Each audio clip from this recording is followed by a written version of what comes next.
Good morning pa bonus today May 15. Leah Vlogs guide na ron is si 0 og si 4 pwede na ay 0 pwede na ay 4 pwede nini ubanon kay usay mag-uban pud na sila.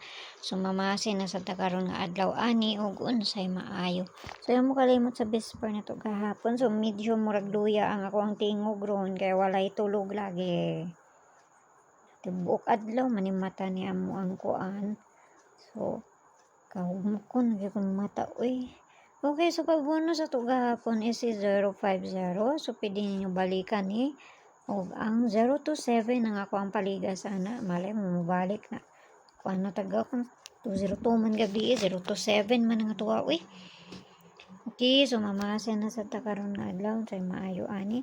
So, itiwa na nga to ang bispero. Nakapares na siya dito sa Inday. Mga na itong per today. No, tuwaan naman nyo dito. 810, 811, 812, 813, 814, 815. Ang sunod niya 817, 818 ug si 819. So ang sunod niya pabonus na kay wa na akong mata kahulog na kay ang luya na kita ani. Okay, so pabonus sa to karon nga adlaw is si 024. Una itong pabonus ron nga adlaw.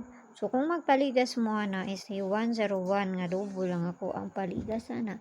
So kana lang kay maoray na diri sa kuha og ayaw kayo mo pagpalabi ani.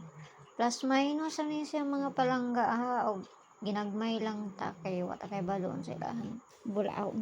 Ug kana kay maoray na diri sa kuha og kana lang katulugon jud ko. Muna na nako ni kuan. Okay, so mayong buntag sa inyo o kana lang kay maoray na diri sa ako Katulugon ako pero ni mata na po niya kung kuan naluya na sa tanik sa motor. Kana lang, bye bye.